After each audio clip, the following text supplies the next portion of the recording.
네, 안녕하십니까. 고생들이 너무나 많으십니다. 필요 쪽 계속 말씀드리고 있고요. 보시면 이제 그 금속 필요 이야기라고 일본 교육협회에서 나온 자료를 제가 교재를 가지고 이제 도서를 가지고 말씀드리고 있고요. 번역해서 말씀드립니다.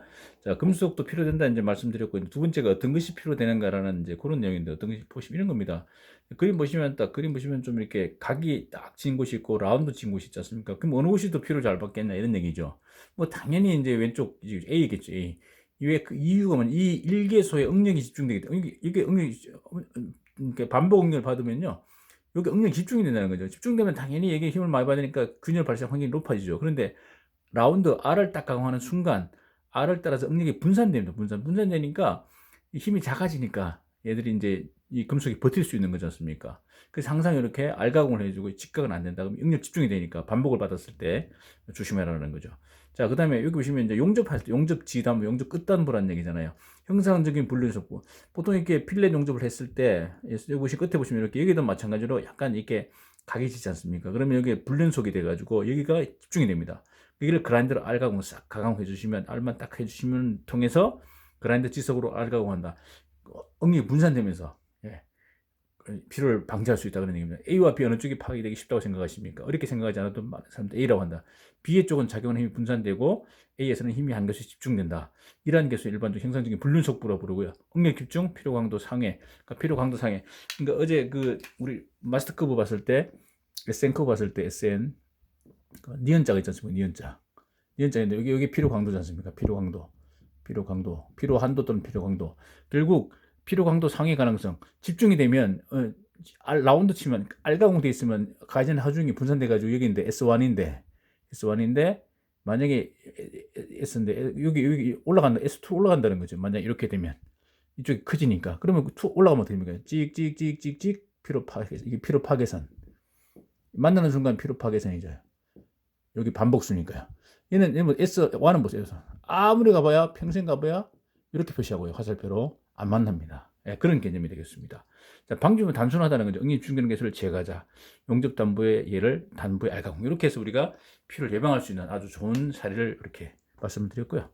자, 이걸 뭐냐면 과대한 인장 잔류용력 작용 개수다 해가지고 잔류용력이 나와 있는데 보시면 위에는 플러스는 인장 마이너스 압축입니다. 자, 잔류용력은요, 인장은 위험합니다. 인장응력은 안 좋습니다. 인장응력은 안 좋은 겁니다. 인장응력은 안 좋다. 압축응력은 좋습니다. 압축응력은 진짜 권장할 만하고 인장은 있으면 안 된다 이런 얘기잖아요. 잔용력이라고 하는 것은 사용 중에 작용되는 기계적 힘이 아니고 이 부위에 처음부터 작용하고 있는 정적인 힘을 말한다 이렇게 되어 있지 않습니까?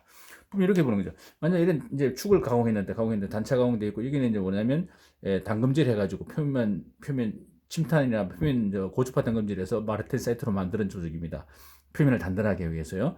형상적인 불운속부가 있지 않습니까? 자, 그러면 여기 보시면 이게 이제 잔용력을 재봤더니 자, 플러스로 가면 인장이니까 좋지 않은 거죠. 자, 이 끝에 형상적인 불안, 이게 그러니까 인장이 받는 거지, 이렇게. 인장이 받는다가 쭉 내려가면서 여기 마르텐 사이트는 압축이 됩니다. 예. 마르텐 사이트가 되면 어떻게 되냐면 압축이 되는 이유가 뭐냐면 보시면 우리 마르텐 사이트는 팽창한다 그랬잖아요. 팽창한다 그랬는데 보시면 표면만 이렇게 하다 보니까 표면만 마르텐 사이트 가공하다 보니까 표면만 아주 최표면만 이렇게 마르텐 사이트 된 거거든요. 그럼 이 표면만 이제 늘어나려고 그러는데 이제 면적 싸움이죠. 표면보다 전체 면적이 더 크니까 표면은 늘어나려고 하는데 이게 전체 이렇게 마르텐 사이트 아닌 면적이 여기 마르텐 다다다다 마르텐 사이트니까 늘어나려고 하지만 갈 데가 없어요. 얘가 밑에 버티고 있으니까 그러니까 안으로 들어갑니다. 힘이 안으로 들어가니까 압축이 되는 거죠. 압축. 반대로 압축이 됩니다. 그러니까 압축이 되니까 쫙 떨어집니다. 이거 엄청 좋은 거죠. 예. 소경이니까 당금질한 태울 소자 경계면이다 이거죠. 자, 이렇게 했을 때 어디가 위험하냐? 여기 가장 높은 데 여기 제일 위험합니다. 여기. 형상 불연속에다가 결국 인장 잔룡이 남는 거죠. 예, 이렇게 되면 안 된다는 거죠. 자, 그럼 어떻게 할 거냐? 네, 대책. 그럼 형상 불연속부는 두 가지 대책이 있는데 경계를 형상 불연속부로부터 충분히 떨어뜨리거나 이렇게 하거나 아니면 형상적인 불연속부까지 당금질을 아예 이까지 수행하는 거죠. 떨어뜨리거나 얘가 이제 너무 붙어 있다 보니까 압축력이 인장 부위에 붙어 있다 집중이 붙어 있다 보니까 인장이 작용되니까 아예 이걸 뒤로 빼라는 거죠. 이렇게 뒤로 빼시거나 아니면 전체를 다 하는 게 이게 더 좋겠죠. 이용하는 거. 이렇게 하면 그만큼 이쪽에서 인장 전력력 부분이 결국 인장이 압축으로 떨어지죠. 얘 때문에 압축이 되니까 마르텐 사이트로 바뀌면 땡겨지니까 그 얘기입니다. 그래서 이 그림 그래서 상기 지식은 파손된 부분 조사에도 도움이 되고요. 피로가 발생되기 쉬운 개수를 중점적으로 관찰해서 발생기점의 특정과 원인 규명에 활용해서 이걸 참고로 봐줘. 여기 이런 거 나옵니다. 통상 피로 강도 향상법으로 고주파 담금질, 침탄 담금질 등의 표면 담금질 수용도 하고요. 그래서 경도 상승되면 표면 압축 전력이 부과되면서 피로 강도 개선 쇼피닝도 사용하고, 쇼피닝이라고 구슬을 때리는 것도 있죠. 고주파 담금질 수용 표면 압축력 잔력력, 담금질 경계에 보면 인장 잔력력, 피로 강도 저하된다.